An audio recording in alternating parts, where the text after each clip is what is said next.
I think that our economy, in my opinion, is becoming increasingly inhuman and punitive, and like veering off to this rightward direction. And my big goal is to try and humanize it.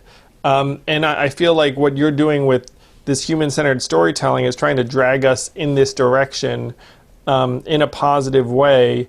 I feel like the world needs much, much more of it. The world could use like a legion of Cheryl Housers, even though that's impossible because you're like this unique figure and unicorn. And one of my goals in having this conversation really was for you to try and impart some of what makes you you onto like other folks who want to be you. And I know there are many people listening to this or watching this who are thinking like, wow, this woman's amazing.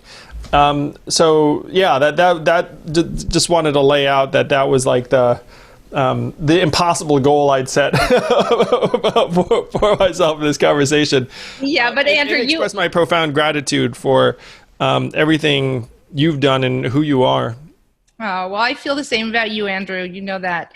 But, and you know, you say the caricature of you is, you know, maybe that like, you know, the math guy, but we all know that's not who you are. I mean, why did you risked so much, and you left your family for 2 years, and you like went on this campaign trail because you had a calling. You were driven because you were so empathetic to what you saw happening in our country. So you engaged your big brain to look at the data and see what was happening, but then you engaged your big heart to say, I see what's happening and I can't let it happen. I have to take action. And in your taking action, you stirred everyone else to follow you in solidarity to change what's happening. And that's what I try to do with storytelling. The same thing, to create action and solidarity. But you ask in your book, and your slogan was humanity first, and now you're humanity forward. And in your book, you ask, what makes us human? What makes us human is our ability to love, to feel, to care, to have empathy, to feel empathy. And, in all of the, there's this guy, Paul Zak, who's done a ton of studies in the lab around storytelling and around the oxytocin and the cortisol. But he, one of his studies, he would play a video of a father talking to the camera about his son, who's 2 and dying of cancer. And it follows that hero's journey of the father's, I have to be strong for him. And then at the end, and he's taking people's oxytocin in the beginning, the end, cortisol, all that. At the end of that story, he asks, do you want to donate some of the money you're being paid to be in this study to a charity that gives money to for children with cancer? And the higher levels of oxytocin that people have in their blood indicated they would give more money. I mean, and then the people who did give money felt warm and fuzzy after giving the money, and the people who didn't, which we also know that when we give, we benefit so much. So this is what, I want to move people in telling stories to have the warm and fuzzy feeling, and then, and to be fired up to take action. And you say it all the time, and which is why you talk about how dire things are, but you also give everyone hope. You have a vision of what society could be if we can tap into our humanity and tap into and get that oxytocin flowing, get the, more of the optimism and the love and the caring and empathy and all of those things. So it is a love begets love. Hope begets hope. And we know when people are hopeful and optimistic, what they're capable of. They can start to take risk and see their potential and reach for their potential. If people have the mentality of scarcity, as you talk about, all they can think about is survival. It's survival mode. And then you can't think about caring for others and loving others and all of those other things. So anyway, I mean, there is a corollary between what you're trying to do in politics and what I try to do with storytelling. Then it all comes down to humanity and what makes us human and bringing out the humanity in us, because that's when we are our best selves. That makes me really proud that you think we're doing the same kind of work, Cheryl. That makes me very happy. It is about dialing up humanity.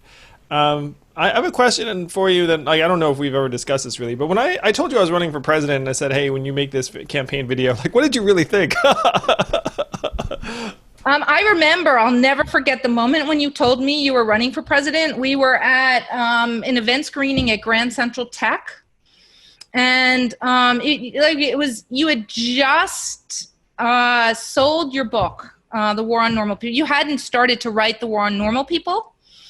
And the people were watching the movie, and whenever we were at these event screenings together, when people watched the movie, it was a time for us to catch up, which was wonderful.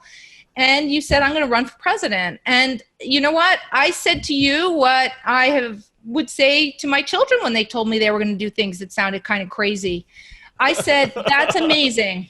I said, Andrew, go for it. First of all, because I knew you well by then, and I saw how you had built Venture for America so fast, and I knew that you, more than anyone I've ever met, can will things into being. And this is also storytelling. The stories we tell ourselves either propel us or hold us back.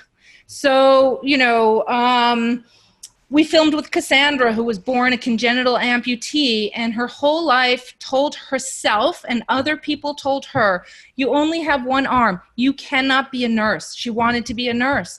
She was told, you cannot be a nurse. You only have one arm. And then when she got onto social media and saw that there were other people with one arm who were nurses, if you can't see it, you can't be it, she realized, wow, I can be a nurse. And when she told herself, I can be a nurse, she figured out how to make that happen. You are someone who tells yourself, I am going to do this, I can do this, and then you make it happen. You just will it into existence. And that is also the power of storytelling, the stories we tell ourselves.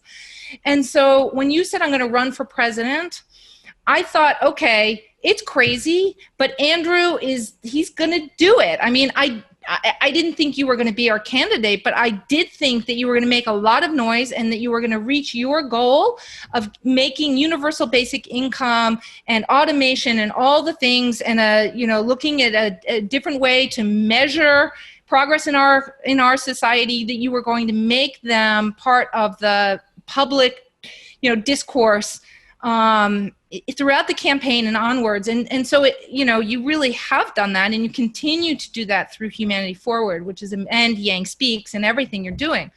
So again, what did I think? I thought, this is so bold. This is so crazy. If anyone can pull off success, whatever success is going to look like, it's Andrew. If anyone has the guts to do this, it's Andrew.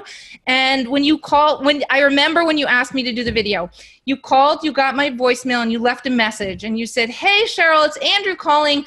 I have a favor to ask. Can you call me back? And I knew, it's like, okay, Andrew wants me to make his campaign launch. I knew it. I just knew it. And I thought, I am honored. I would be honored. That's what I thought, Andrew.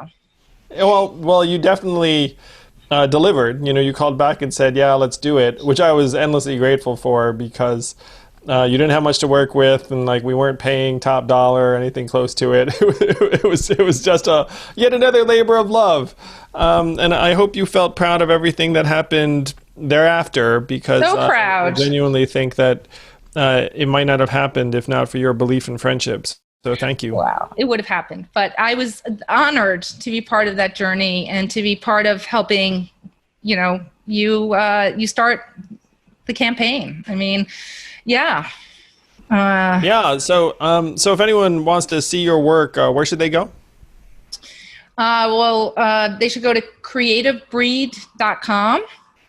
And I have to update it because some of my recent work isn't there. But and Generation Startup is generationstartup.com. And we were on Netflix for 2 years, as you know, no longer, but we're still on iTunes, Amazon, Google Play, YouTube, Vudu, Hoopla, Tubi. I mean, Generation Startup is widely available, and still moving people.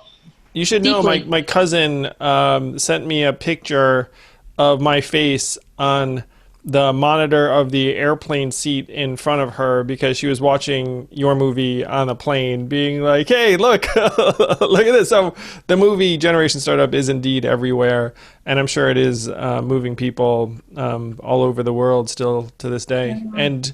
And we're just getting started. There are so many stories to tell, and we do have to do everything we can to try and humanize this land right now, because it needs you more than ever.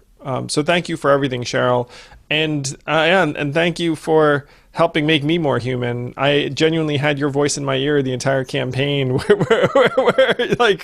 was like, what Cheryl would say? Cheryl would be like, Andrew, you just have to try to express your humanity. So you should know you had a big impact on me. Thank you. I think it was the natural evolution, but I hear you, and I appreciate the thanks, but watching you, for me, that was what I was most proud of. I mean, just to see you grow and evolve. You were always incredibly human. So it wasn't like you weren't human and you became human. It's just you allowed yourself to express that more and more and more, and now, I think you just are so comfortable in that vein and place. Well, thank you. We have to unlock and elevate people's humanity. I feel like, in a way, what you saw with me, I think we need to activate in more people, like that process. And I genuinely think our economy and our culture have put many of us in boxes where people just feel like they have like a narrow role to fill, or like a narrow set of things they can express, and that if you can let them out of that box, then the sky's the limit. I feel like that's what your work's about. But yeah, I learned a lot, and we are just getting started, as you said. And you're going to be there every step of the way. I'm going to call you next time now, but this time we'd have more to work with, I'm sure. Thank you for listening in. I hope you enjoyed this conversation. If you did, please do subscribe to Yang Speaks and click on notifications so we can let you know every time we have a new episode.